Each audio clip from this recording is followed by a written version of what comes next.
Hey guys, how's it going? Chelsea Davis from Figo, and this is my regular Tuesday Figo Fresh Talk, and I'm just kind of coming at you with my experience of testing positive for COVID-19 a little more than, well, 2 weeks ago. It's been almost 2 weeks. Yeah, just kind of filling you guys in on sort of the follow-up and the aftermath, if you will, the ongoing experience of this whole thing. Um, I don't mind sharing our experience here. My forum, Figo, is all about being healthy and lifestyle and wellness. And this is a part of all of that for me. I truly believe that this was meant to happen to me and my girls for a reason, to my husband, this whole experience for a reason. He is still negative, by the way, and I will touch on that in a second. But yeah, my girls and I tested positive, and then my girls ended up being presumed positive. And yeah, we think that, we're not 100% positive, but they got it from me. So we found that to be very, very interesting, kind of debunking, I guess, if you will, a lot of what people think of, kids being like asymptomatic carriers. That's actually pretty false. Some studies have shown that asymptomatic kids have a less than 3% chance at infecting someone else. So anywho, I still have no idea where I got this from, where I picked this up from. And it's just, if I sit and think about it too hard and too long, I'll go crazy. Which is why I'm sitting out here on my, I call these my COVID rocking chairs. It is wine o'clock, so cheers. Wine o'clock is just that time of day when I am just ready to sit back and chillax with a glass of wine. Sometimes it's 8, 9 o'clock at night after the kids go to bed, like right now, and sometimes it's, 12 o'clock in the afternoon. Just kidding, but seriously, sometimes. That is delicious. But yeah, like I was kind of touching on before, I might be a little more open than most about, my experience, and with my brand Figo, that is the choice and the route I guess I've taken in life, and this is all part of that. So, I really, truly feel good about the way that my husband and I have handled this whole thing. We contact traced, we did everything, abiding by the correct rules with the Department of Health in Pennsylvania, with the CDC, and listening to our doctors, who also happen to be my brothers, and my husband Ricky is also a doctor, an ER physician. So they're seeing a lot of this, and I'm really blessed to have that reassurance in my life. I know not everybody does have that, but the one thing I will just quick touch on and just say is, guys, make sure you're getting your information from super duper credible sources, okay? There's a lot of information out there, a lot of scare tactics in the media, and just please, please, please make sure that you're getting your information from the CDC website, the Department of Health. Asking your physicians, if you have a type of forum where you're able to like message your physician and ask them questions, please do those kinds of things. I just think that people have a lot of irrational thoughts and beliefs about COVID-19. And, that's unfortunate. And I don't think that's I don't think that that's their intention, to be that way. But just like I said, please make sure you're getting your information from credible sources. I cannot stress that enough. Anywho, yeah, like I said, I don't mind sharing this experience. I truly, truly feel blessed in my life. I actually feel like a huge weight has been lifted off my shoulders. We are heading to the beach next week, so I'm super pumped about that. And I feel like I just actually don't have to worry quite as much, because I already tested positive and did my quarantine, put my time in. My girls did their quarantine, put their time in, and we can actually like relax and enjoy ourselves. So, and back to my husband. Yeah, so he's just tested negative this whole entire time. He had 2 negative tests. He had never shown any symptoms at all. He is baffling us every single day with, he did have exposure to me when I was first showing symptoms. once I tested positive, he kept his distance, and he is, he has been coming around when he can, but he has been distancing himself from us during the quarantine. But he's been coming around and helping out when he can. We're less contagious every single day. My quarantine was up as of Sunday, so I'm in the clear, but my girls are riding theirs out here for another couple days. A couple unforeseen circumstances. I'll touch on that later, but yeah, so, I'm the only one that can hold my girls. I'm the only one that can pick them up, because I had it, I gave it to them. That's what truly what we think. So, Ricky is just kind of helping out where he can. Like we said, they're less contagious every single day. You know, the kids are going to be the most contagious, and anybody for that matter, when you're actually showing symptoms. I've learned a lot from this whole thing, by the way, guys. I wouldn't say I'm an expert by any means, but I'd say I'm married to one. Ricky is certainly well-versed. He keeps up with his research.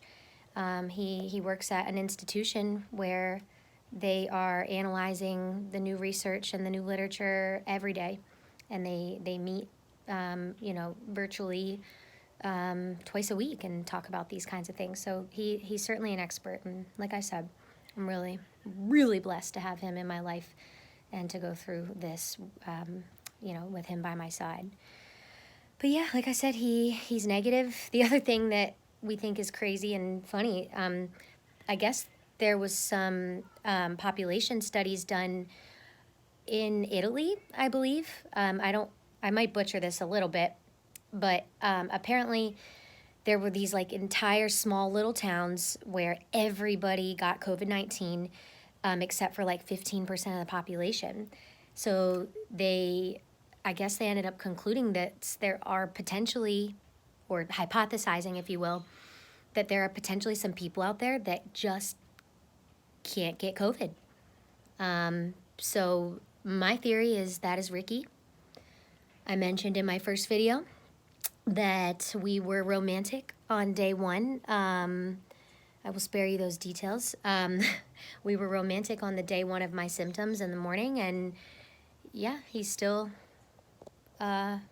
avoided testing positive for COVID. So anywho, that baffles me for sure. But anywho, so maybe he's one of those people, and maybe they'll do some more research on that. But he also is, like I've said before, the PPE poster boy, and he wears his mask, he washes his hands, he never touches his face. So do all those things, guys, and maybe you will just skirt this as well. Who knows? Or you could just be unlucky like me, or super lucky, if you will. Who knows? I don't know how to say that, but like I said, I'm okay with it. It's in God's plan. He has been holding me in the palm of his hands. I've been praying every single day. Like, my prayer life has definitely gotten stronger. My faith has gotten stronger through all of this. I feel like I have like an armor of God on me through this whole thing. I take the girls for a walk every single day after Lucy's nap, and I pray the rosary. I've already been pretty faithful in my morning prayers, but yeah, that's kind of been like a new thing, a daily rosary, and it's very therapeutic. It feels really good, and I feel like I'm putting all of this in God's hands. I don't have to take this on all by myself, so that's been great. But yeah, back to kind of having the armor of God, if you will. I know it's going to take people time to feel comfortable being around us. That's something I wanted to really touch on here. We have done our quarantine. Like I said, the girls will be up here officially by Thursday morning. But not everybody has the same comfort level with this whole thing. And that's okay. I'm just going to try to have thick skin, like I said, armor of God. I'm still like convincing myself, if you will, if you can tell. But yeah, people that are in our network, our close network of friends, even family maybe, I don't know, maybe aren't going to feel comfortable coming around us right away. I was talking to my brother on the phone tonight, and he was kind of saying, he's like, be ready for that, and people are going to sort of treat you like a leper. As awful as that sounds, hey, people, you can control what you can control, and if you don't feel comfortable being around me and my kids, then that's on you, you know? I mean, nothing ill when I say that, truly, truly. But like I said, we're following what the Department of Health says. We are following what the CDC guidelines are. We're following all the recommendations from our doctors. And that's all I can say. You know, I can't sit inside my house.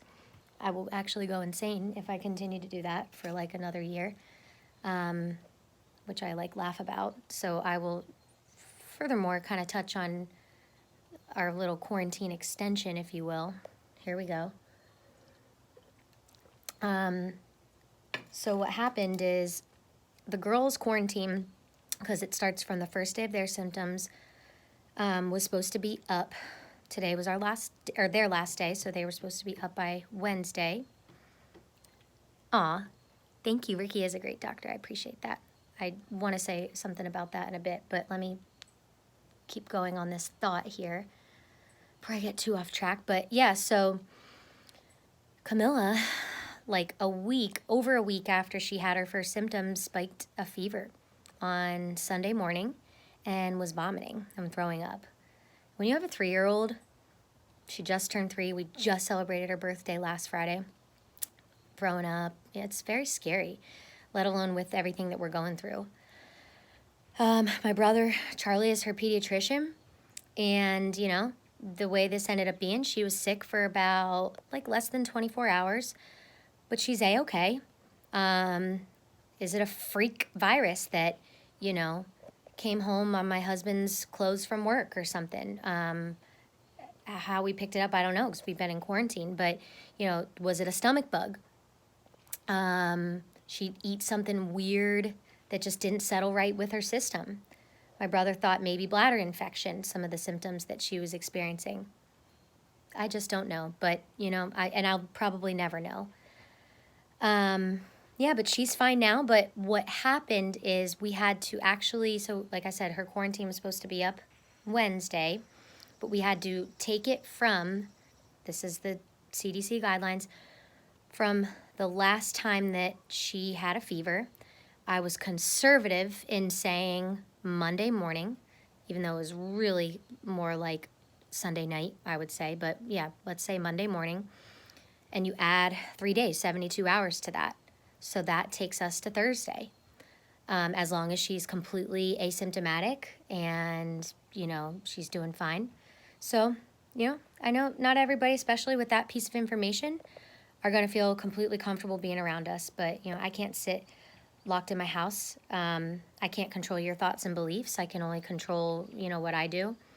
And I would never, ever, ever knowingly, you know, put any of my friends, family, acquaintances in danger. I'm just listening to, you know, the recommendations, the guidelines. I'm listening to my doctors. So I'm telling you guys that piece of information because, you know, this might happen to you. I pray it doesn't, but, you know, I like I said, I don't mind sharing this whole experience with you guys just because, hey, you know, if I'm like the only person you know that this has happened to, that's about to change. It's crazy because I was the only person that I knew that went through this. And, you know, it was interesting because a couple people kind of came out of the woodwork, and some people that aren't from my small town but came out and said, yeah, I tested positive a couple weeks ago as well. And anyway, it was kind of like interesting connecting with those people and hearing their story. So anyway, yeah, wanted to get that out. But there was one thing I did want to say about Ricky that, you know, we did do our own contact tracing, and called everybody who I had been in touch with, in contact with, whether they were high risk or not, from 2 weeks from my first exposure, or from my first onset of symptoms, sorry. And no one has gotten sick thus far that I know. So I just want to give a huge congrats to my husband, Ricky, for that. I truly feel like, you know, I'm just so proud of him, the way he handled this. And I really should give a huge thanks to my brother, Charlie, as well, you know, because he really kept up. He was one of the first people I told about my symptoms on that Wednesday. And, yeah, just I would say, you know, that hunch, that gut feeling that Ricky had was what really made me go get tested. And then, you know, getting some of that rapid testing done, 1 hour testing, whew, that was really, I think, what probably saved me from exposing myself to a lot of people. So yeah, thank you to Ricky for that. He's a pretty smart guy. I think I'll keep him around. Another thing that I think really saved, you know, me from coming in contact with a lot of people as well is the Holy Spirit. You know, I'm faithful. I truly try to trust my gut feeling, trust my intuition, and that is like religious for me. So that's the Holy Spirit, you know, speaking and working through me. So I'll share a quick story with you guys. On the first Wednesday that I started to feel symptoms, yeah, I didn't think it was COVID. What did I do? You know, I'm very careful. How did I get it? There's no way I have COVID. I was in disbelief, you know. And I was supposed to go play golf with my girlfriends. Sorry, it's getting a little dark here. I was supposed to go play some golf with my girlfriends, and we play in this ladies' league every single Wednesday night. And I was pumped. I'm like crushing it in this league. I'm in 2nd or 3rd place, you know. And I was like, I'm going to play golf. I have a babysitter. You know, I'm getting out of the house. This is like my night to go drink wine, have fun.